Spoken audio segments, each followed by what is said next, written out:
Telugu Desam party వ్యవస్థాపక అధ్యక్షులు స్వర్గీయ నందమూరి తారక రామారావు 30వ వర్ధంతి సందర్భంగా పట్టణంలోని ఫ్యాక్టరీ సెంటర్లో ఎన్టీఆర్ విగ్రహానికి పూలమాలలు వేసి నివాళులు అర్పించిన AP organic certificate authority chairman సేవల దేవదత్ మరియు కూటమి నేతలు, తెలుగుదేశం పార్టీ నేతలు మాట్లాడుతూ తెలుగువారి ఆత్మగౌరవాన్ని ఆకాశమంత ఎత్తులో నిలబెట్టేందుకు పోరాటం చేశారు.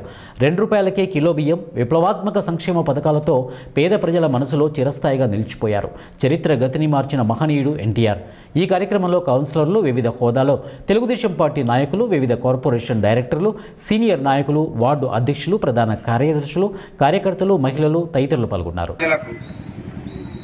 మూడు నినాదాలతో కూడు, గూడు, గుడ్డ ఇవన్నీ కూడా పేద ప్రజలకు అందాలి అన్న ఒక ఆలోచనతో పార్టీ స్థాపించిన దగ్గర నుంచే సంక్షేమ పథకాలు ₹2 కిలో బియ్యం దగ్గర నుంచి కూడా ఆనాటి నుంచి ఈ రోజు వరకు కూడా ఈరోజు మనం చూస్తే భారతదేశంలో ఉన్న అన్ని రాష్ట్రాల్లో కూడా సంక్షేమ పథకాలు అమలు జరుగుతున్నాయంటే ఆ రోజు ఆ మహాత్ముడు పేద ప్రజల గురించి ఆలోచించి ప్రవేశపెట్టిన సంక్షేమ పథకాలు ఈరోజు మంచి ఫలాలను ఎవరైతే ఏ సామాజిక వర్గాలకైతే అందాలో అవన్నీ కూడా ప్రతి ఒక్క ప్రభుత్వం కూడా చేసుకుంటూ ముందుకు వెళ్తుంది.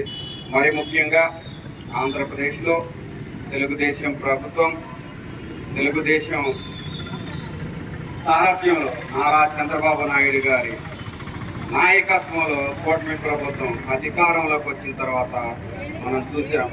గత 5 సంవత్సరాల్లో ఆంధ్రప్రదేశ్ రాష్ట్ర ఆర్థిక పరిస్థితి ఏ విధంగా ఉంది, రాక్షస పాలన ఎలా జరిగింది, ఒక పరిపాలన మీద పరిపక్వత లేని అవగాహన కూడా సాహసం చేయలేదు.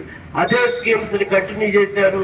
పేద ప్రజలకు సమాజంలో ఎక్కువ % పేదలు ఉన్నారు. వారి అభ్యున్నతే ముఖ్యంగా ఆయన భావించి సమాజానికి ఉపయోగపడే ఎన్నో కార్యక్రమాలు, ఆయన కార్యక్రమాలు చెప్పాలంటే ఒక రోజు పడుతుంది. ఎందుకంటే ఈ మండల వ్యవస్థ స్టార్ట్ చేసింది అంటే ఆయనే, సొసైటీస్ ని బైఫర్కేట్ చేసింది ఆయనే.